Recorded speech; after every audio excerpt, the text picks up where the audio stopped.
यह कहानी गांव के एक गरीब सीधे साधे खूबसूरत लड़के की, जिसके पास परिवार में उसके माँ बाप भाई बहन सभी थे। परंतु दुख की बात यह थी कि उसके माँ बाप बहुत गरीब थे। इतना गरीब कि बड़ी मुश्किल से उनका गुजारा हो पाता था। वह लड़का पढ़ने में काफी तेज और समझदार था।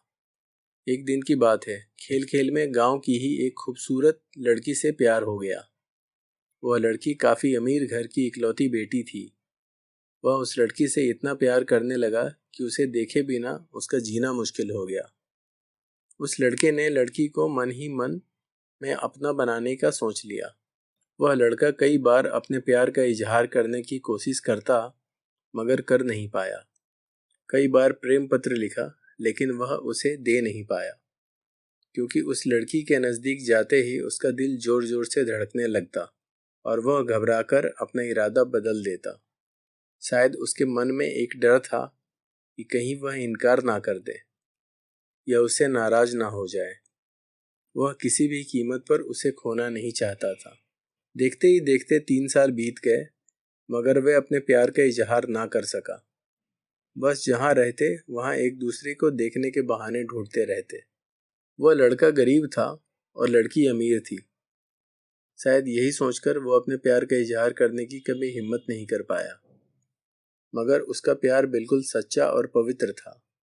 उसने कभी भी उस लड़की के बारे में गलत नहीं सोचा और ना ही उसे कभी गलत नीयत से छूने की कोशिश की थी।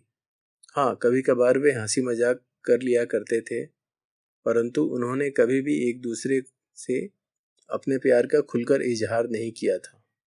इधर धीरे धीरे उस लड़के के घर की आर्थिक हालत बिगड़ने लगी। अपने माँ बाप और छोटे भाई बहनों का वह एकमात्र सहारा होने की वजह से उसके ऊपर घर की जिम्मेदारी आ गई और वह इस जिम्मेदारी को समझता भी था।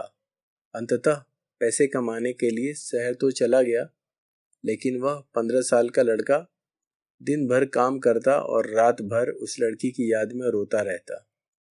ऐसा ही करीब 3 महीने बीत गए। एक दिन उसका दिल ऐसा उड़ा कि वह काम छोड़ शहर से अपने गांव में भाग आया। गांव आकर वह देखता है कि उस लड़की की शादी कल होने वाली थी।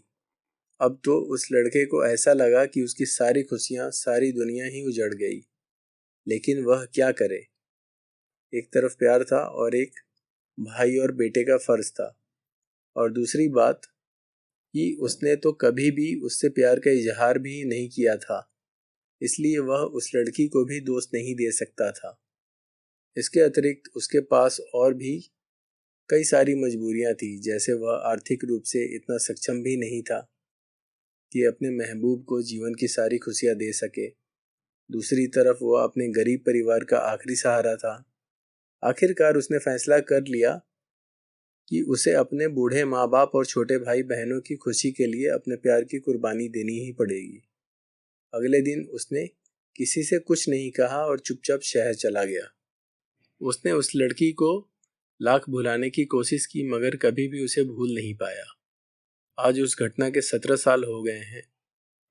उस लड़के की भी शादी हो गई है, बच्चे भी हो गए हैं और वह अपनी जिंदगी में खुश भी है। लेकिन वह लड़का आज भी उस लड़की से उतना ही प्यार करता है जितना पहले करता था। आज भी वह लड़की रोज उसके सपनों में आती है और वह फूट फूट कर रोने लगता है। उसके मन में आज भी एक कसक है कि उसने अपने प्यार का इजहार क्यों नहीं किया। आज भी वह लड़की को बताना चाहता है कि वह उससे कितना प्यार करता था। आज भी वह उस लड़की से सिर्फ एक बार पूछना चाहता है कि वह उससे प्यार करती थी या नहीं, मगर पारिवारिक मर्यादा और समाज के दायरे उसे इसकी इजाज़त नहीं देते। लेकिन वह उस लड़की से कल भी प्यार करता था, आज भी प्यार करता है और हमेशा प्यार करता रहेगा। इस कहानी से हमें 3 महत्वपूर्ण सीख मिलती है। पहली, अगर आप किसी लड़की से सच्चा प्यार करते हैं तो इंतज़ार ना करें, क्योंकि वक्त का कोई भरोसा नहीं है कि कब क्या हो जाए, वरना आपको भी जीवन भर एक कसक के साथ जीना पड़ेगा, क्योंकि ना तो बीता हुआ समय वापस आ सकता है और ना ही ये ज़िंदगी दोबारा मिल सकती है। दूसरी बात, अगर आप किसी से सच्चा प्यार करते हैं तो पहले प्यार को साइड में रखकर अपने लक्ष्य पर ध्यान दें और अपने जीवन में कामयाब होकर दिखाएं। नहीं तो यह दुनिया आपका प्यार को कभी भी पूरा नहीं होने देगी, क्योंकि इस दुनिया का कड़वा सच है कि ये दुनिया जाति धर्म नहीं बल्कि आपकी हैसियत देखती है। तीसरी बात, अगर आपको अपने प्यार और अपने परिवार में से किसी एक को चुनना पड़े तो बेशक अपने परिवार को ही चुनना, विशेषकर तब जब पूरा परिवार आप पर आश्रित हो, क्योंकि आप अपने माँ बाप के पहले प्यार हो। आपके माँ बाप आपकी खुशी के लिए हजारों कुर्बानियाँ देते हैं। इस सारी पृथ्वी पर आपके माँ बाप से ज़्यादा और कोई आपसे प्यार नहीं कर सकता। इसलिए अपने माँ बाप की खुशी के लिए अपने प्यार को कुर्बान कर देना ही आपके लिए बेहतर होगा।